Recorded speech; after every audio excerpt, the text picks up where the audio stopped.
मिश्रित का मतलब ये हुआ कि कुछ सेल श्रेणी क्रम में जुड़े रहेंगे और कुछ सेल समांतर क्रम में जुड़े रहेंगे। ठीक है, कुछ सेल श्रेणी क्रम में और कुछ सेल समांतर क्रम के रहेंगे, जुड़े रहेंगे। इसको कहेंगे हम सेलों का मिश्रित क्रम संयोजन, है ना। तो जोड़ते हैं फटाफट।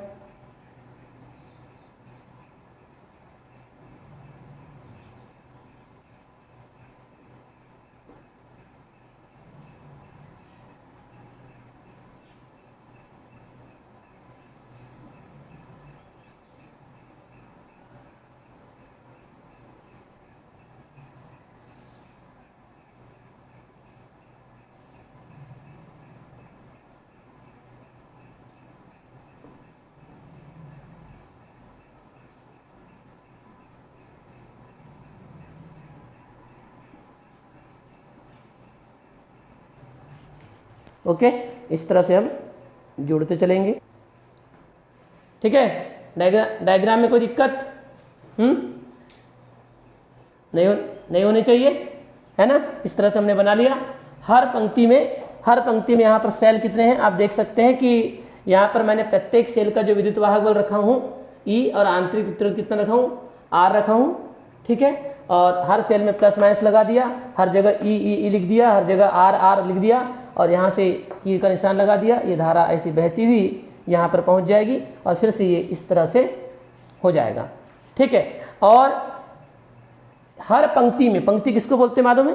पंक्ति जैसे बोलते हैं ना, पंक्तिबद्ध खड़े हो जाइए, मतलब लाइन लगाकर खड़े हो जाइए। तो वैसे ये क्या है हमारी, एक क्या है हमारी, ये है रो, पंक्ति, समझ गए।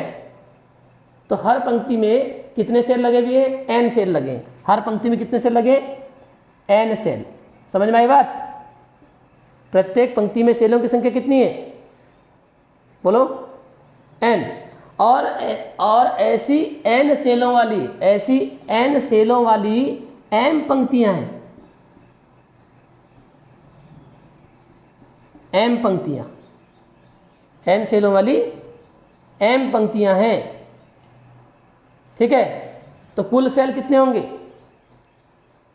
एन सेलों वाली, पहली पंक्ति में एन सेल, दूसरी पंक्ति में एन सेल, तीसरी पंक्ति में एन सेल, ऐसी कितनी पंक्तियां हैं? कितनी पंक्तियां हैं? एम पंक्तियां हैं। ठीक है, और एम पंक्तियां हैं, तो कुल सेलों की संख्या कितनी होगी बोलिए? कौन बताएगा? गणित वाले? M N. हाँ, कैसे देखो, है ना, कैसे? जैसे मान के चलो कुल सेलों की संख्या कितनी होगी हम निकालना चाहते हैं। भाई प्रत्येक पंक्ति में सेलों की संख्या एन है और एन सेलों वाली एम पंक्तियां। जैसे मैं आप एग्जांपल यहाँ पर देता हूँ, 1 लड्डू, 2 लड्डू, 3 लड्डू, 4 लड्डू, 5 लड्डू, 6 लड्डू। ठीक है, तो एक पंक्ति में कितने लड्डू हैं? 6। फिर 1 2 3 4 5 6, 1 2 3 4 5 6। ठीक, अब मुझे बताइए यहाँ पर कितने हैं? हर पंक्ति में लड्डू कितने हैं? कितने? पानी तो नहीं आ गया मुंह में लड्डू के नाम से? क्यों? हाँ, नहीं तो बस तुम लड्डू की तरफ पूरा ध्यान चलेगा और इधर पढ़ाई समझ नहीं आ रही है ना। तो कितने लड्डू हैं एक पंक्ति में? 6। तो इधर ये है 6। ठीक है, और हमारी पंक्ति कितनी बताओ? 1 2 3, है ना। तो टोटल लड्डू कितने हो गए? टोटल लड्डू कितने हो गए बताइए? 18। कैसे आया 18? हाँ वीणा, हाँ ठीक। कितने आए? 18। तो कैसे आया 18? कैसे आया? 3 गुणा 6 करने पर है, 6 गुणा 3 करने पर। समझ में आई बात? तो वैसे ही हमारे पास देखो, अब बताइए ये एक पंक्ति में कितने हैं? एन। अब एक पंक्ति में होगा एन, ये होगा एन, और इधर कितना है? एम। तो क्या आएगा? जैसे 3 गुणा 6, 3 6 18 किया आपने, वैसे ही एम इंटू क्या करोगे? एन करोगे। क्लियर? तो कुल सेल कितने हो जाएंगे बताइए? कुल सेल कितने हो जाएंगे? कुल सेल एम एन हो जाएंगे नहीं? जैसे ये 18 हुए ना, 18 हुए, 3 6 18, 3 गुणा 6 करने पर, वैसे यहाँ पर एम इंटू क्या करना पड़ेगा? एन, यानी कि एम एन सेल हो गए। ये आ गया कुल सेल कितने हो जाएंगे? कुल cell is equal to M N. Clear? तो कुल सेलों की संख्या कितनी होगी? M N. अब कैसे निकला, समझ में आ गया? Yes, okay. और अगर इतनी बात समझ में आ गई तो फिर इसको मिटा देते हैं, इसका कोई काम नहीं है ना। अब थ्योरी में लिख देते हैं। चित्रानुसार विद्युत वाहक बल कैपिटल ई, चित्रानुसार विद्युत वाहक, वही पुरानी घिसी-पिटी थ्योरी। चित्रानुसार विद्युत वाहक बल कैपिटल ई तथा आंतरिक प्रतिरोध स्मॉल आर वाले कितने सेलों का? एम एन सेलों का मिश्रित क्रम में संयोजन प्रदर्शित है, जिसमें प्रत्येक पंक्ति में एन सेल संयोजित है, या प्रत्येक पंक्ति में एन सेल श्रेणी क्रम में संयोजित है, तथा एन सेलों वाली एम पंक्तियों को समांतर क्रम में संयोजित कर दिया गया है। ठीक है? सभी पंक्तियों के उभयनिष्ठ सिरे, देखो सभी पंक्तियां, पहली पंक्ति, दूसरी पंक्ति, तीसरी पंक्ति, अंतिम पंक्ति का उभयनिष्ठ सिरा ए है और इस तरफ में उभयनिष्ठ सिरा क्या है? बी है। तो सभी पंक्तियों के उभयनिष्ठ सिरों के मध्य एक बाह्य प्रतिरोध कैपिटल आर संयोजित कर दिया गया है। बस माना कि बाह्य प्रतिरोध कैपिटल आर में प्रवाहित कुल धारा कैपिटल आई है। तब क्या दिक्कत है क्या? एक बार फिर से देख लेते हैं। चित्रानुसार ध्यान, क्योंकि पूरी बातें आपको मालूम है। प्रत्येक सेल का विद्युत वाहक बल कैपिटल ए है, आंतरिक प्रतिरोध स्मॉल आर है, कुल सेलों की संख्या एम एन है। इनको आपने कैसे जोड़ा है? तो मिश्रित क्रम में जोड़ा है ना। फिर एन, एक पंक्ति में एन सेल है, उनको आपने श्रेणी क्रम में जोड़ा है। फिर एन सेलों वाली एम पंक्तियां हैं, उनको आपने समांतर क्रम में जोड़ा है। फिर इन सभी पंक्तियों का उभयनिष्ठ सिरा ए और बी है, इनके मध्य बाह्य प्रतिरोध कैपिटल आर जोड़ दिया है। इनको हमको शब्दों में पिरोना है। चित्रानुसार विद्युत वाहक बल कैपिटल ई तथा आंतरिक प्रतिरोध स्मॉल आर वाले एम एन सेलों का मिश्रित क्रम में संयोजन प्रदर्शित है, जिसमें प्रत्येक पंक्ति में एन सेलों को श्रेणी क्रम में जोड़ा गया है तथा एन सेलों वाली एम पंक्तियों को समांतर क्रम में संयोजित कर दिया गया है। सभी पंक्तियों के उभयनिष्ठ सिरों के मध्य एक बाह्य प्रतिरोध कैपिटल आर संयोजित कर दिया गया है। माना कि बाह्य प्रतिरोध कैपिटल आर में से प्रवाहित कुल धारा कैपिटल आई है। तब क्लियर? यस और नो? बढ़ूं आगे? Yes, okay. अब हमारा काम क्या होता है बताइए? हमने तरीका सीख चुका है। पहले हमको निकालना होगा कुल विद्युत वाहक बल संयोजन का, फिर कुल आंतरिक प्रतिरोध, फिर कुल धारा। ठीक है? ये 4 चरण हमारे होते हैं। लेकिन यहां पर क्या करना पड़ेगा? पहले यहां पर एक पंक्ति का विद्युत वाहक बल निकालना पड़ेगा। नहीं, पहले हमको एक पंक्ति के लिए बात करना पड़ेगा, फिर कुल संयोजन के लिए बात करना पड़ेगा। बात समझ में आ रही है? यस और नो? पहले हम एक पंक्ति की प्रॉब्लम सॉल्व कर लेते हैं। जब एक पंक्ति की हो जाएगी तो फिर संयोजन की करेंगे, पूरी संयोजन की करेंगे। ठीक? तो पहले हम लिख देते हैं अब एक पंक्ति का कुल विद्युत वाहक बल, क्योंकि बहुत सारे सेल जुड़े हुए हैं। तो अब लिखेंगे तब एक पंक्ति का कुल विद्युत वाहक बल कितना आएगा बताइए? एक पंक्ति का समांतर श्रेणी क्रम में जुड़ा हुआ है, कितना आएगा बताओ? बोलो। ई प्लस ई, ऐसा जोड़े थे ना पहली बार में अपने। कितने बार? एन बार। तो कितना आएगा? एन ही आ जाएगा। कर चुके हो आपने, क्योंकि ये ठीक है। ये श्रेणी क्रम में करें कि नहीं बताओ? हाँ, तो एक पंक्ति का कुल विद्युत वाहक बल एन। अतः संयोजन का कुल विद्युत वाहक बल, संयोजन का कुल विद्युत वाहक बल कितना होगा बताइए? हाँ,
ठीक, तो हमने क्या निकाल लिया, अतः संयोजन का कुल विद्युत भागफल कितना होगा बताइए, बोलो बोलो। अरे कल ही बताया था मैंने, एक लाइन का जितना विद्युत भागफल होता है समांतर क्रम के लिए सभी लाइन का क्या होता है, पूरे के पूरे के लिए भी क्या होता है, बोलो, समान होता है। तो एक लाइन का कितना है आपने लाया बताइए, एक पंक्ति का कुल विद्युत भागफल कितना लाया आपने, एनी। तो पूरे के, अब ये एक पंक्ति का एनी, इसका एनी, इसका एनी, इसका एनी, इसका एनी, तो भाई पूरे के लिए भी कितना होगा, एनी। तो यहां से यहां तक टोटल कितना होगा, एन ई होगा ना, ये समझ गए, यस और नो। तो क्या लिखोगे, संयोजन का कुल विद्युत भागफल बराबर एक पंक्ति का विद्युत वाहक बल, और एक पंक्ति का विद्युत भागफल कितना है, एन ई है, ठीक है। एक पंक्ति का विद्युत भागफल कितना है, एन ई।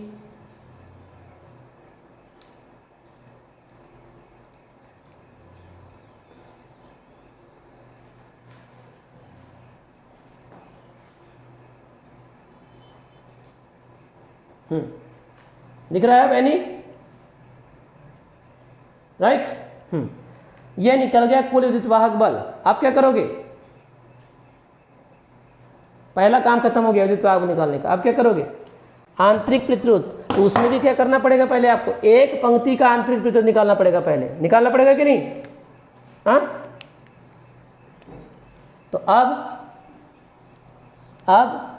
एक पंक्ति का, कोई भी एक पंक्ति हो सकती है वो, एक पंक्ति का कुल आंतरिक प्रतिरोध कैसे निकालोगे बताओ, बोलो कैसे, R plus R plus R up to R, कितनी बार, n बार, तो कितना आएगा, NR आ जाएगा, आएगा कि नहीं, हाँ। एक पंक्ति का कुल आंतरिक, माइक बंद करो, एक पंक्ति का कुल आंतरिक प्रतिरोध कितना हो गया, NR हो गया, है ना। हाँ, अब बताइए ऐसे NR NR, अब इसका NR, इसका NR, इसका NR, इसका NR, अब ये NR NR NR कैसे जुड़े हुए हैं, कैसे, समांतर क्रम में। और समांतर क्रम के लिए मैंने भी बताया था आपको क्या करना होता है, पहले आपको परिणामी प्रतिरोध निकालना पड़ेगा R डैश, क्योंकि अब आप जोड़ोगे कैसे उसको, NR को 1/NR प्लस 1/NR, क्योंकि ये पंक्ति का NR है, इसका NR है, और ये सब NR जो है वो समांतर क्रम में जुड़े हैं, और समांतर क्रम में जुड़े हैं तो 1/, के रूप में जुड़ेंगे, तो 1/NR प्लस 1/NR ऐसा जुड़ेगा, ठीक है। तो आपको क्या करना पड़ेगा, R डैश मानना पड़ेगा एक आंतरिक प्रतिरोध, जो इसके पहले हम लोगों ने माना अभी, ठीक। तो माना कि संयोजन का कुल आंतरिक प्रतिरोध कितना मान ले बताइए, R डैश माने थे इसके पहले अपने, R डैश है, तब 1/R dash is equal to 1/R dash is equal to, पहली पंक्ति का आंतरिक प्रतिरोध कितना है बताओ, पहली पंक्ति का कितना है, NR, तो 1/NR प्लस दूसरी पंक्ति का 1/NR plus dash dash dash plus अंतिम पंक्ति का कितना है, NR है। और कितनी बार जोड़ोगे, कितनी बार जोड़ोगे, हाँ, N बार नहीं, M बार, कितनी पंक्तियां हैं, हाँ M पंक्तियां हैं, यहां से लेकर पहली दूसरी तीसरी से M पंक्तियां हैं। तो ये तो आपने N बार जोड़ा था क्योंकि N सेल थे और N ही प्रतिरोध था। अब भाई पंक्तियां तो आपके पास में M है ना, तो M बार जोड़ोगे, तो ये आ गया M बार। जी क्लियर हुआ कि नहीं हुआ, समझ में आया, अरे समझ में आया कि नहीं, हाँ। तो 1/R डैश बराबर, हाँ अब 1/r dash is equal to, बताइए लघुत्तम तो nr आएगा, ऊपर में कितना आएगा 1 + 1 + 1 + 1, m बार जुड़ा है m आएगा, बिल्कुल m आएगा। यस, अब मुझे बताइए हमको 1/r डैश चाहिए कि r चाहिए, r डैश चाहिए, r डैश। तो पलट दो इसको, r dash is equal to nr ऊपर चला जाएगा और m नीचे आ जाएगा। ये निकल गया आपका कुल आंतरिक प्रतिरोध निकल गया। अब क्या करेंगे बोलो? यस, अब संयोजन का कुल प्रतिरोध निकालेंगे, फिर कुल धारा निकालेंगे। ठीक, यस, इसका स्क्रीनशॉट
तो अब निकालेंगे हम अब संयोजन का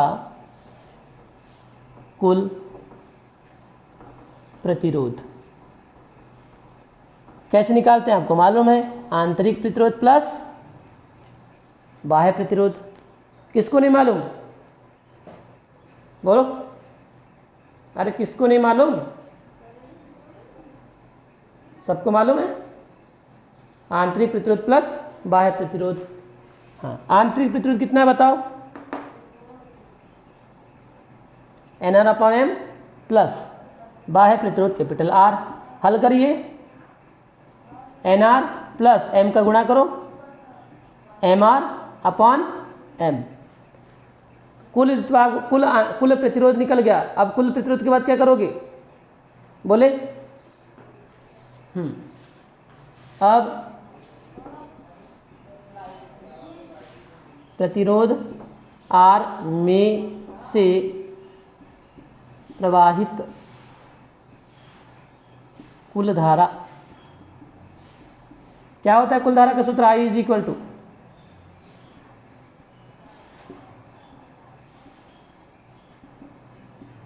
वाहक बल बटे, माइक बंद करो, कुल प्रतिरोध। माइक लगा, वैसे हेडफोन लगाकर सुनो आप लोग, मेरी मानो तो पढ़ाई करने का मजा आएगा। 100 रुपये का हेडफोन लो और बढ़िया उसको लगाओ, उससे आपको आवाज़ बिल्कुल क्लियर आएगी और कोई आजू बाजू वाला डिस्टर्ब नहीं करेगा और आपका भी ध्यान नहीं भटकेगा, है ना। तुम तो इधर आधा ध्यान तुम्हारा मोबाइल तरफ रहता होगा और आधा ध्यान इधर कौन क्या कर रहा है क्या रहता होगा। कर दी सत्यानाश फिर। I इज इक्वल टू, हाँ, कुल विद्युत बल बताइए कितना है, कितना आया था कुल विद्युत बल? NE आया था, आया था कि नहीं? NE। और कुल प्रतिरोध कितना है? NR plus MR upon M। कौन ऊपर जाएगा भैया? हाँ, तो I is equal to M ऊपर गया तो MNE upon NR plus MR, ये आ गया। ठीक है, यही